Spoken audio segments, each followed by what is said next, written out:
making kids draw creatures. So I tried to find, Yeah. and it's going to be put in a zine, and it'll fall apart as it always do. So I was looking for anything that had with creatures in it. So I thought, well, while I'm going through that, I'll look for some comics. Sally Ann and your good self. And not that I'm a fanboy, and I didn't really look that hard, but as you can see, Yeah, one or two. you've managed to fob a few off on me on the time. And one of the things when I was going through all these is that, and it was a theme I got onto with Sally Ann, was it is the photocopied thing. And Yeah. look at that.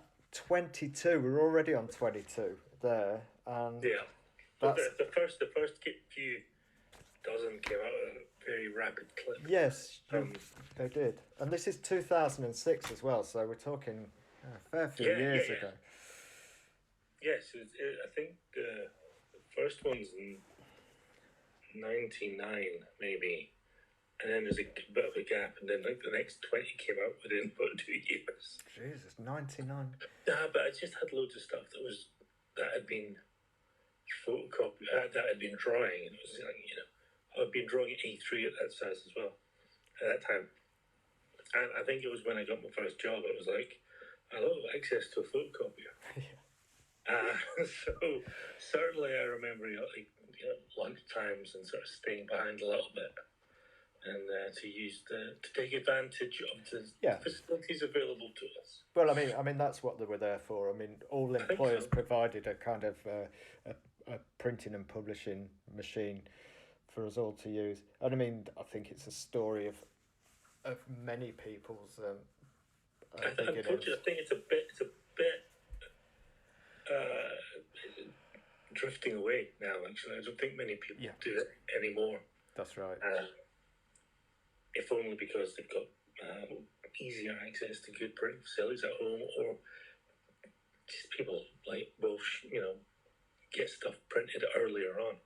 Yeah. But it was definitely not, go back, as you say, back at the twilight of the 20th century.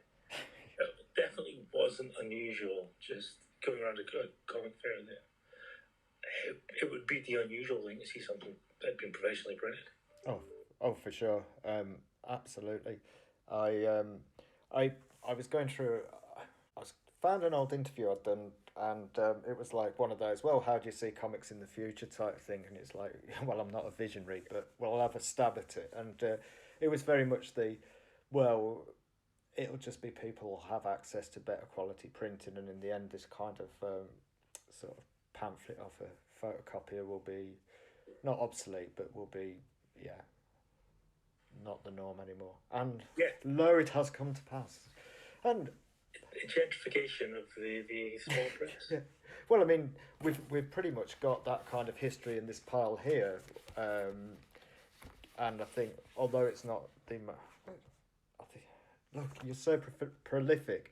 That's out of date now, isn't it? Because we've got I'm going to have a real wild stab at. Is it even more horrible folk? No. So it was horrible folk, more horrible folk, other horrible folk, and the most recent one is really horrible folk. Well, there you go. It shows what a bastard and I when am. we get collected together, they'll be completely horrible folk. Jesus. So that had to be about, with additions, it'd be over 100 pages, wouldn't it? Yeah, it should be. Yeah, that's make a nice chunky book. That, in fact, that's quite a popular. So, the first horrible folk one has sold more than anything else I've done easily. It's a few. It's a few hundred. Wow. Yeah. Right. Well, I mean, I kind of, as I've said to other people I've interviewed, I asked you to take part in this exhibition in the bizarreness of it's a corridor outside my studio. And if it hadn't been so cold recently, I would have been doing this from there, and I would have walked you around and said, look at the grand display. So you'll have to have that treat some other time. But like I've said to everybody else, thank you very much for taking part. And it's a random thing to do, but it's gives me the opportunity of showing the great people of Hull, anybody that actually comes into the building, comics, and the variety that's available. because again, one of the questions people have is when you say to them, "Oh, it's comics," it's like, well, I mean, it's not that people are completely ignorant about it. That's not the point. It's just that it's like, well, what do you mean by that? And it's like, well, I mean this, and it's even just contacting the 14 people. There's just such amazing variety in form. Never mind the content, and it's really heartening to see. It's and you got both types of comics, of course. You got superheroes and superheroines. Yes. I think there's. I don't think there's any superheroes on my walls. I don't think so. I don't think so. It's not that I'm not adverse to it. It's just that nobody decided to send me any, and I think that is always a constant joy to see that it can be anything. It can. I think I sent you an old man blowing a trumpet. So the old man blowing a trumpet actually has gone down very well, and obviously a choice that you made, but hanging them facing each other, I think it's. I would have liked to have been able to put whole comics up. And if I had the budget to do it, it would have been nice. But making the decision to put them in frames to obviously elevate them above the status of the page, it is nice in a way. But equally, it would have been the choice that I was going to make was to actually just nail the prints to the wall. and do it really low tech like that, and then I thought it didn't give it I think gravity is probably the wrong word, but I thought they owed themselves to be in a frame. Just to you never saw there was a comic I did, it might be in your pile there, called Why Did You Turn? No, but I have got that somewhere. Yeah, so it's one I did as an exhibition. Yes. So it was 24 pages on one wall, with all of which were people in desperate need, who are asking the viewer, the person in the exhibition space, why did you turn? And on the opposite wall was one final page. So you physically had to kind of turn away from all these people asking for help to read the last page of it, which was basically a final page, which was a drawing of the gallery, indicting the viewer for turning away from these poor people, these poor fictitious people asking for help. See, this is a problem, that once you get them out of the pages of a pamphlet, you start turning to more loftier thoughts of how to use the pictures. And I mean that you took part in Daniel's ICA thing, didn't you? Yeah. Was it because he did 2? Was it? I think mine was the second one. Which seemed was it the ICA, or was it the one of the Comica things? I think it might have been the Comica thing I was in, which was at St Martin's, wasn't it? In that there was the one at the ICA, there was the one at the ICA, which was the hypercomic on the wall, which was lots of different people had little bits of the story. So there was like a central story, and then it kind of branched off. Do you know the word? This leopard. Yes, look at the size of it. It's like a panther. Enormous.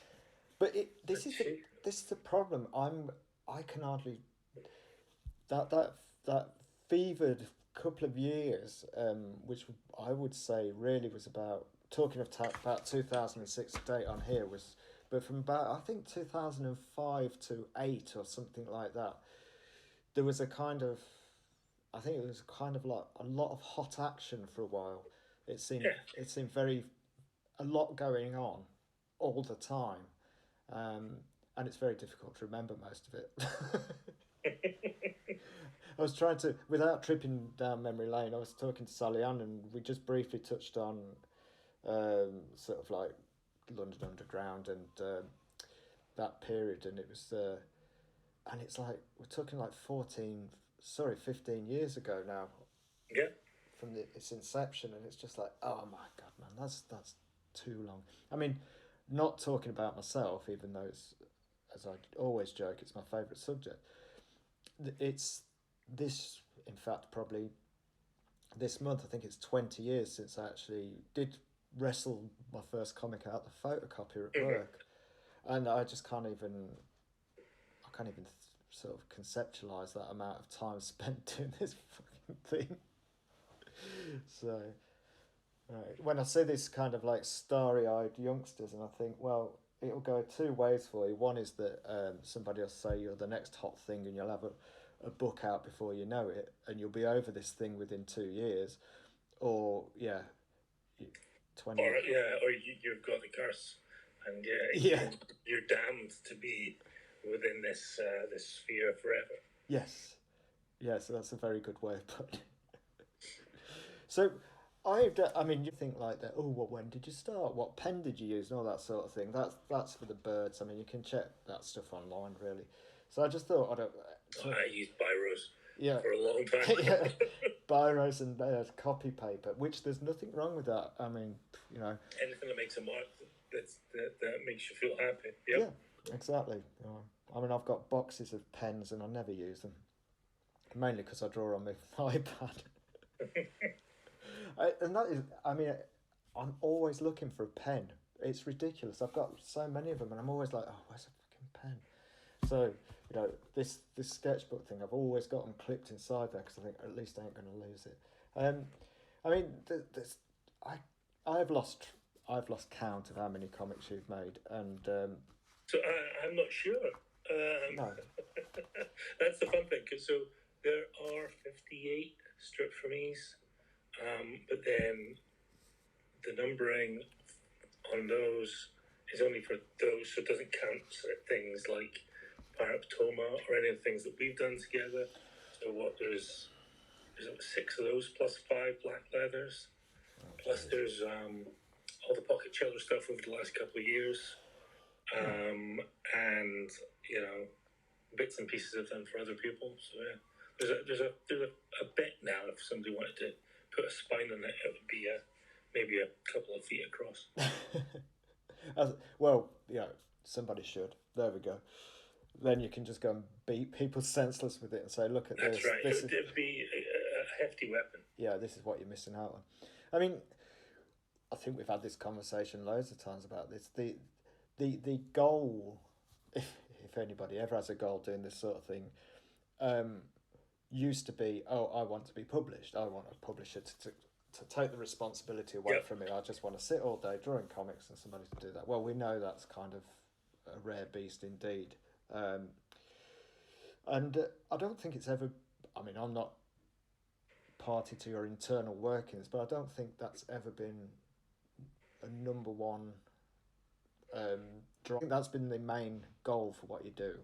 No, the work itself is the goal. How that gets out is kind of peripheral. It's funny. I mean, a lot of the comics I do are kind of driven by a central conceit, and that a lot of the time, things like, obviously I put out 14, 15 issues of a pocket chiller as a digital thing last year, and the first kind of impetus for that was you saying, hey, here's a bunch of pictures, what can we make of these? Yeah. So that became the first one, and then doing that in the style of the old pocket chiller libraries, it was initially just for that issue. It was like, okay, this, but then it was like, well, wouldn't that be funny if there was another one to go alongside it? So that there was this, became another little pocket chiller library, and then because that did quite well on Comixology, as was, I invited a lot of other people to participate, and people wanted to. And there's just that space for that kind of low stakes venue where you can chuck something that's maybe 16 pages or more out, experiment a bit, have fun, and possibly make a little bit of money too. It works pretty well for a little while. and then obviously Comixology got subsumed within the behemoth of Amazon. Yeah. So we've had to kind of scramble to sort of make up that kind of audience that kind of disappeared. But yeah, I mean, going back to your original point, yeah, sort of the impetus behind things isn't necessarily how things get published or who publishes them. It's more let's get these things, you know, into people's hands and seen. If it means you're doing it yourself, that's fine. If it means that you're making a photocopy and pasting it on the wall somewhere, if that's the best venue for it, go for it. Yeah. Why not? I think one of the I totally agree with all of it, and I think what's interesting about the current climate that we have in this country with regards to the effects of Brexit and the rising costs of paper, for instance, that I think in some ways the strategies that have, I hate saying strategies, but that have had to be explored over the years, doing what I've done, what you've done, what many people have done, kind of might be actually very useful right now, giving some sort of flexibility to the fact that you can still function, I think, because I have no idea what making a paper object and getting it into a venue that sells those things, I'm not sure how long that's going to be a viable option. And I think for a while with the Comixology setup, I mean, obviously there's issues involved with that, and a lot of people have did bemoan the setup and also various other aspects to it, but it did give a steady platform for people to both purchase things and for makers to also have a bit of a feel for being a selling entity. Oh yeah. It was lovely in that it had that, hey, wider world, here's everything that's out this week, and also if you clicked on it, that you would see here's the previous things of the same series. And what I found was that as new ones came out, it's had kind of a regular clip. The old ones were kind of boosted by the new one coming out every time. I don't think that's quite the case with Amazon. The way it's set up. I mean, the links are there, but it's not. Yeah. It's not the same. And Gumroad, which we've been using as well. Again, it's just it's not quite the same because it's not got that. It's not pushing anybody there who wouldn't see it normally. Yeah. Who might take a chance on it. You know, it all depends on everybody remembering to shout, "Oh, this is out. This is here for you to come and find." And you know, we've been quite lucky with a pocket chiller in that it ended up on a couple of best of the year lists. Ended up reviewed in a surprising amount of places. There was some YouTube reviewers on some of the issues. There was Solrad and Broken Frontier and all the places you wouldn't normally expect to see. So that's been quite nice. I mean that kind of. I was idling about it the other day, and do you think it's the reason why it's gained popularity is because the number of different creators, or it's just the idea that actually, I know people say, I like it's not an anthology comic, but sometimes I think of it as a really kind of large anthology comic that just keeps having another chapter added to it because in a very very basic format, it is got a central theme, which is horror, and it's people's take on that theme. So yeah, it's an ever expanding anthology, which again, talking about your comics, it will eventually have a spine on it. So maybe it's a collection of names, and maybe it's just astute internet marketing by your good self. Well, that's the idea was, you know, people with a little bit of recognition buoyed up those people that maybe didn't. and then putting them all under the same, which is great. Under the same umbrella, sort of come shelter with us. But I think I think it's just so massively positive what's happened with it, because it's not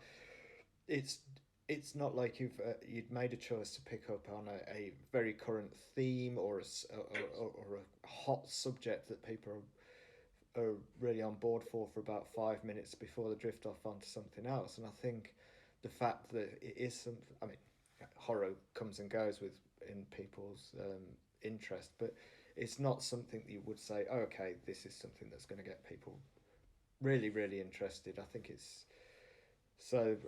The fact that it is, I think it's wonderful, because I just love horror anyway in general, and it's like heavy metal. It's like the two things that you just kind of like, people go, nah, at times. So yeah, putting out an issue each month when, okay, you're not writing and drawing each issue yourself, but that's not the point. It's the fact that it, for every month for a year, something was out, and that kind of consistency, as we're always told by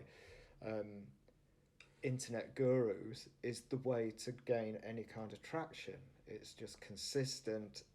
People know there's something coming out. People can see there's something coming out, and they expect it. You've got them hooked now on this, and it's just like, once you stop providing the stuff, they're just going to come out and just burn your house down because they want more with pitchforks. Right. So with that in mind, I believe you've probably covered for most of this year. No. We've got a few in there. I've got some interesting names coming up. Some surprisingly recognisable ones as well. Outside of who haven't been doing the chillers before. So yeah, it'll be interesting to see how this year's pans out, especially because I think the Gumroad stuff, selling through Gumroad, is kind of the way, the more desirable way forward with that. Mm-hmm. I think it'll be interesting seeing sort of the original home of it, the Comixology Amazon thing, and keep that going in the background. But the Gumroad is kind of the focus of it. But it'll be interesting seeing what stories come in. Certainly, Chris Reynolds has had one. Did the first one of the year as ever. Chris has got at least one more coming up before the end of the year. It's incredibly prolific and always good. His kind of fumetto kind of photo strips are really nicely done and beautifully atmospheric. So they're lots of fun to find. I think interestingly, there's not, to my mind, there's not that many people that still do fumetto comics here in the UK. No. I mean, it's not. It's unusual, I think, and I think it's still. I think people are very sniffy about it, to be quite honest. The idea that you use photos in a comic, I think there's still kind of some. I mean, maybe people can deal with Dave McKean, but beyond that, it's like, oh no, that's not comics, and it's like, why? Why are you making that judgment call on it? It just doesn't make any sense to me. It's kind of like you'll sit and watch a film or something, or an animation, but when people use it with text, it's like, oh no, we can't have that, which is bizarre to me. Anyway, that you've got any time to do your own stuff, because I mean, I'm not just. I mean, you have other stuff going on. I know that, but I mean, to actually sort of like, actually deeply invest in your own stuff, not just peripheral, like, oh, I can knock a couple of pages out. I mean, I do. There's lots of different bits and pieces that are all in various stages. Some of them take longer than others. I've got I think I've got a comic called Borders. I'm gonna get back to doing this year, but then some comics just do take a long time. The Lives of the Saints took about 5 years to do in total, alongside other stuff. Most of the things I do have some kind of underlying formal structure that that means that I can work on lots of things separately at the same time because they all have a very different approach and feel. It means that they're not boring.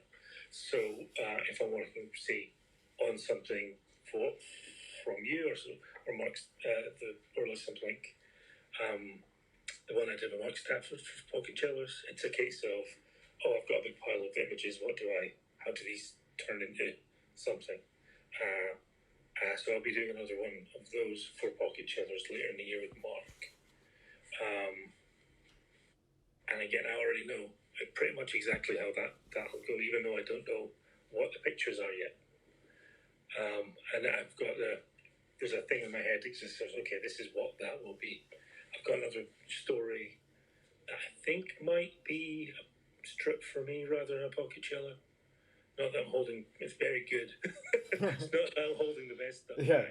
But, I'm going to keep this to myself. It's a creepy story, but it's somewhere between a horror story and kind of an exploration of place. So it probably sticks with strip for me. But that'll be called the Tangles. That'll be an interesting one. Oh, cool. Yeah. So, but they're all of a very different type. I can work on lots of things at the same time. Maybe that slows me down in finishing one over another thing, but it keeps life interesting. I don't know how you manage it. It was the year that I did the first Horrible Folk and I did Got Your Nose at the same time. Yeah. And I think they both took about in total they did both in a month. Right. But it's because the construction of those is so particular, it makes it quite easy. So Got Your Nose is a series of 24 portraits of Greek statues that have all been damaged in some way. And it's just pictures of Greek statues staring straight out of the page. Because I'd been to the Glyptothek in Copenhagen and had lots of photographs of Greek statues. So it's like, there's my raw materials. I do the drawings. What does that mean? It's like, okay, well, why they're damaged? They're damaged. What can we do with that? And that kind of, you just build a story from that. And the comic itself is just a very direct comic with a block of text underneath him, each page of a single image. And at the same time, Horrible Folk was pictures in the background from folk horror film. People from there kind of brought forward on top of a landscape. And again, that I knew what the raw materials were. I knew what went into it. I built those pages, and then once I had the pages, kind of the story suggests itself. From what you've got. It's like, right, well, these people have this kind of a look. This juxtaposed with the sort of the darkness of the next page kind of suggests a way of moving through what they're saying. So the story always kind of leads you, I think. Yeah. It's a lesson that I personally should learn at some time because I've never actually written a story before I've started the stuff and end up in which is why I end up in a complete mess and things take so long. I never learn, but I did say because again, I was saying to Sally Ann about the idea of her diary comics and just because she started some new stuff, but it looks really good. And what she's done, instead of doing a daily diary, she's condensed the day into a week, so it's just one page a week. And even that kind of organisation just frazzles my mind that you could be that organised. So I think without talking about our collaborations, because I think but we kind of, I can't remember the last time we've actually as a collaboration did like, oh, here's a script, let's draw from the script. Either way, whether it was me or whether it's you, I mean, God help you if you got one of my scripts. But the only time we've ever done a full script is Black Letter. Good call. Yes, I'd forgotten that already. But again, it was a script based on, number one, a comic that you'd already drawn a lot of in some places. and then it was just extrapolating from your notes. Yeah. Yeah, it's. I think it's. I'm so glad that we've kind of pretty much ditched the like let's have some words and then illustrate it thing. I think it's far more interesting when it's like who knows what the fucking hell it is to begin with, and well, that's the thing. It does make it fun. yeah. I mean, I Woke Up Like This was textures practically. There was, which is kind of preceded by After the Sessions. After the Sessions is the one where there's a lot of those pages are built on the textures rather than images. Yeah, I think that was one of my personal faves. I think just simply because I had no idea what the result was going to be, and when I saw it, I just thought, yeah, well, how did this happen? It's great, and I thought it was I think it was an enjoyable kind of like result. So it's yeah. I mean, do you find things that we did together? I then have repeated with other people or tried to, mainly with Olivia Sullivan. I found trying a similar thing with her because I'm nothing if not good at repeating what I do. Quite right. I've learned from my mistakes, and I can repeat them exactly. Yeah, exactly. and I will continue to do that. But I mean, have you found that any of it actually fed into working with other people? Yeah, I mean, again, for the Pocket Chiller stuff, there's the one I did with Mark, Ripple in the Dark, which was he gave me a sketchbook in the way that you have before in a couple of things that we've done. So I got a sketchbook of stuff, scanned it, and then played around with, tried to find the story. Yeah. It was kind of there. So I shuffled the images around, kind of made a narrative. He had one very, very useful page where he'd just been practicing like one face. It was like the same face over and over again. That was great because it was just lots of expressions. So you could really... it's very much like the face you with your Hessian of your face in I Woke Up Like This. It was it's like, okay, there's something we can in fact going all the way back to Blown Bricks. It's that central face telling the story out of the comic. Well, it's a character, isn't it? I mean, you've got a character, and it's like, what's this character saying? Blah blah blah. What's this story and stuff? And I think, it's having a very strong single visual, whatever that is. Faces are always good, but it could be anything. I mean, like you're taking it back to your Rocks comics. I mean, bless them. I mean, good old Rocks. You can't go wrong with exactly. But they all have their own character. I mean, they're Rocks, and they all so. It doesn't have to be like a human. It doesn't have to be a face. It's obviously a story can be built around anything, and so it should be. Things also keeping Jazz Creepers back going as well. I'd like to get that. Sorry, did you say Jazz Creepers? Jazz Creepers, yeah. I love Jazz Creepers. Well, there you go. Jazz Creepers, I think there's a good place for Jazz Creepers, which is kind of like again, it's an anthology. But it's kind of the idea of it is it's a distilled version maybe of what Pocket Chillers do. The idea of Jazz Creepers is always it should be fiercely experimental, kind of almost off-puttingly experimental. Nothing wrong with that. Yeah. The second, it was funny. I was reading the second issue of it, maybe for the first time in a year or so, at Thought Bubble. I was actually surprised by some of the things that I've done. Some of my favourite of my comics in there. Just that properly are trying to push what is and isn't a comic and what can be a comic. So I'd like to get another one of those out this year. That's the thing about Pocket Chillers. It's that act of putting out something every month for a year and working with other people to put out their stuff. It certainly is fed into the idea of maybe putting together something that's and obviously this is something that's going on in the background, as you know. But trying to find a place for the history of British comics that gets overlooked.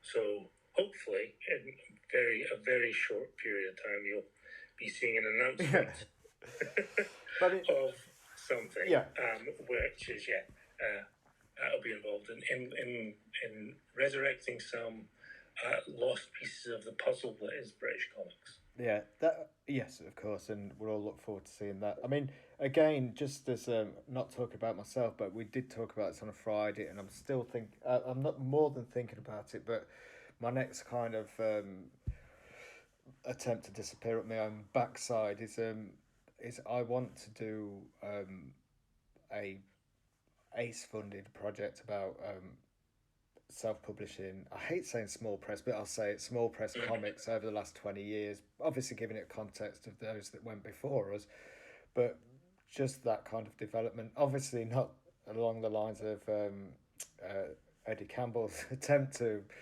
sum up the history of graphic novels. Well, he did it twice as well. So he did How to Be an Artist very much is that. Yeah. And then the history of small press, which starts out as being a history of his place in it, and then rapidly expands. Yeah. Which and they all ran the last 10 issues of Bacchus. Have you got all those now? No, there's still a couple I'm missing. Oh, jeez. I'll get them eventually. Yeah. I'll find them eventually. I mean, I feel as though it's somehow, again, not wanting to talk about myself, but I feel somehow that this is a fool's errand, because who am I to say that I have any grasp on what's gone on in the last 20 years? But, I say, fuck it. Somebody's at some point's got to have at least a bit of attempt to sort of record what's gone on. I just think it hasn't, I may be wrong, but I just don't think it's happened yet. And it may not be of importance to anybody, but it might be of interest as well to the same 10 people. Who knows? But I just think it has been an incredible development in many ways, and I think it's worth kind of recording.